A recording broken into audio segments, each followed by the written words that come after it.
Welcome to the show. My name is Mike. And I'm Matt. And we are the beings worthy of respect. And this is Phil Metal Jackson. Joining us as always, our esteemed colleague and co-host, Mr. Phil Jackson. How you doing today, Coach? Well, this is a short story, but... Well, don't even bother then. Save your energy. Yeah, save your energy. Phil's getting old. He's getting older every year. He turns 68 on Tuesday. He's a frail, weak-old man. 68 years old. You know, it's kind of a goofball thing to announce it. I don't think so. That's a big deal. It seems relevant that you had a birthday this week. And we spent a lot of time putting together, streamers and balloons and a birthday party. And Phil didn't want any of it. It took us a few rounds of trying to convince him to get him sold on the idea of having a party. He was very suspicious, very skeptical. I wanted to hear them out as to why they were doing what they were doing and what their rationale was.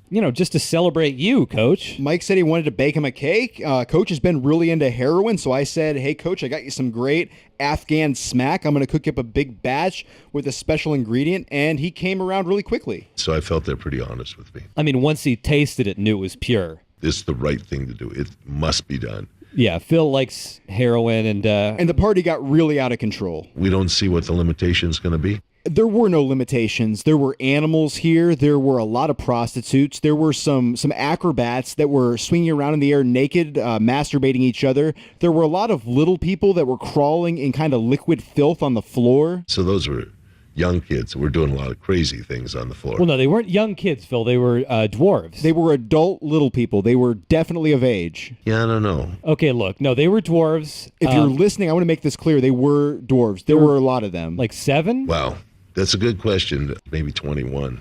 Okay, so there were a lot of people here. I pulled out the heroin. It was proposed to me without any hesitation. He made basically the offer of take what you want to take. God, which for Phil is really a ton of heroin. I thought he was going to OD. I was not concerned about that. There was a lot of heroin there, and once I offered it, he was sold. That's the weakness. So anyway, one other thing. Phil died. That is probably one of the best moments.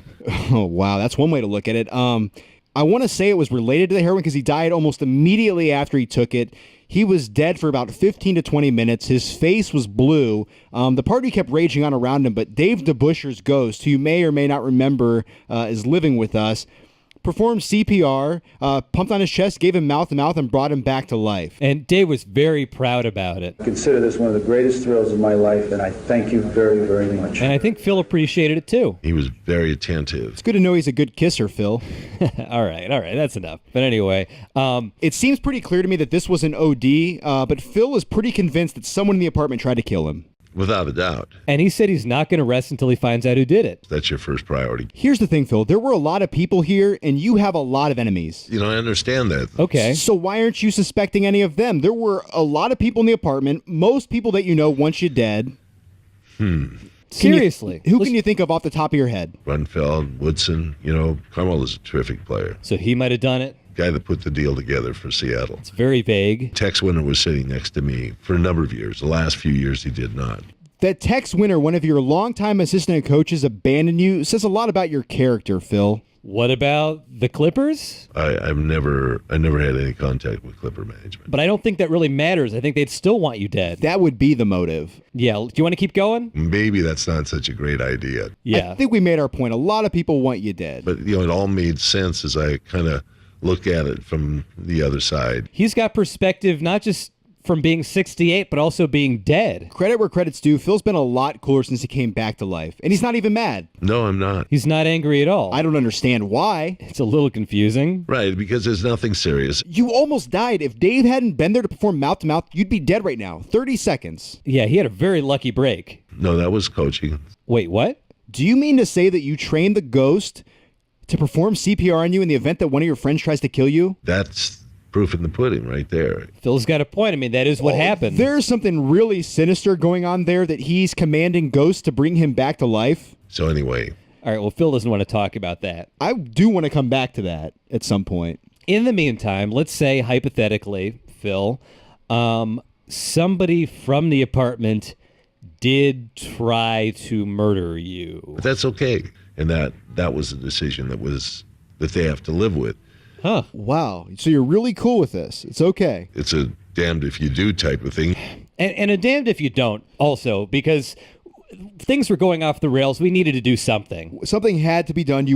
We asked you to leave and you weren't leaving. You've done a lot of screwed up stuff. You know, I hate to pull up old stuff. No, let's go over why somebody might have wanted to kill you. If you're going to bandy about accusations, I want a chance to defend myself. Phil hit me with a car, tried to dispose of my body in a dumpster at the Grove, and we've been fighting like rabid animals over territory ever since. Took a brutal beating. And you would have taken a lot more because you're so old, but you always have those goddamn rusty screwdrivers on you. Right. Yeah, so he's always got rusty tools on him. So you've got a motive to kill Phil. Dave DeBusschere's ghost does, because Certainly has a motive. Phil's been raping the ghost and the real person. I think the players themselves felt like, this is crazy, and they just started ignoring him. Did you rape him in front of the team? He raped him in front of the Lakers. He has no respect for him. No. Oh, God. Dave, what do you have to say about that? We shared a championship together. So it couldn't have been Dave, apparently. Dave, I'm going to let you in on a little secret here, Phil. Dave didn't try to kill you, but he knew about it. Yeah, Dave...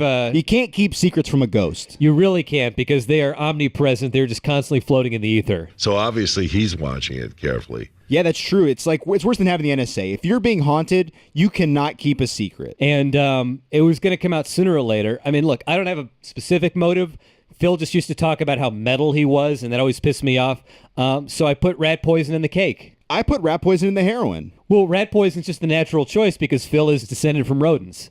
And here's the crazy part. I told Phil I was going to do it, too. I thought he was dynamic. I thought he had great ideas. So he actually approved of the murder. I'm not surprised he's drunkenly offered to pay me to kill him before, but I thought it was just kind of a lark. The thing is, I knew that I had to do it myself because I have a fear of assassins. I think they squeal. Unless you overpay them. Who can afford that without you chipping in? Phil, have you killed a man? God, that's ominous. Are you going to pay to have us killed? That would be yes to the answer. Oh, holy shit. Wait, no. I'm sure... Hey, Oh, God. I'm sure Phil was joking. Oh, Jesus. You're just joking, Phil, right? Without a doubt. Can you offer us some sort of olive branch that shows us you're not going to try to kill us? Some of the DVDs that I had. Maybe some old Lakers game tape. Game I'd tape's accept better that. than nothing. I want to go back to the shrines. You sound like a super villain, Phil. That's disconcerting. As long as there are a bunch of shrines out there with ghosts that can bring Phil back to life, he's basically immortal. How many shrines do you have around the world, Phil? Hundreds of thousands. Well, thanks, Dave. Jesus Christ, there's hundreds of thousands of these things? Yeah, I think there's hundreds of thousands because Phil's been probably building them for, I don't know. The last 4 or 5 years. There we go. Why do you build these things? The ring. What does that mean? Oh, he means championship rings. Right. Okay. This is not okay. This is still super villainous. Phil is like Voldemort from Harry Potter. You cannot kill this guy, and he's just like a undead monster hunting down NBA championship rings. So anyway. Yeah, I don't think Phil wants to talk about this. Fair enough. Wait, hold on. Phil, how did you get so many enemies? 20 years of coaching basketball in the NBA. There you go. Well, the last week has certainly been Arduous. That's a good way to put it. but he's finally agreed to move out, so we have 1 week left with Phil. And there's nothing to do but just enjoy it. Amen. We're going to be partying hard, real hard. So I don't know what we're going to do. Maybe we'll go down to the Home Depot. Maybe we'll go to a liquor store. Maybe We've we'll go got to, the Death Fest. yeah, OC Death Fest. We're going to go to a strip club. Come on down tonight. Well, no, this isn't live. People aren't listening right now. Doesn't work like that, Phil. We've talked about the internet before. The other thing, we've got to resolve this issue with Jeannie. Phil has been crying about Jeannie for the last couple days. He really wants her back. It's true love, and also he's kind of worried about his sexual performance with Jeannie. It's not going to be the same quite pop that's going to be there. There's no reason to be insecure, Phil. She's going to understand that you recently died. Without a doubt. Yeah, I mean, that's true love. She gets it. She's willing to put up with the fact that you aren't performing because you died. I've seen him with Dave DeBusschere's ghost, and he gets very erect. I was very fortunate. Dave just loves being raped. He's got such severe Stockholm syndrome. It's kind of sickening. The more aggressive, the better from him.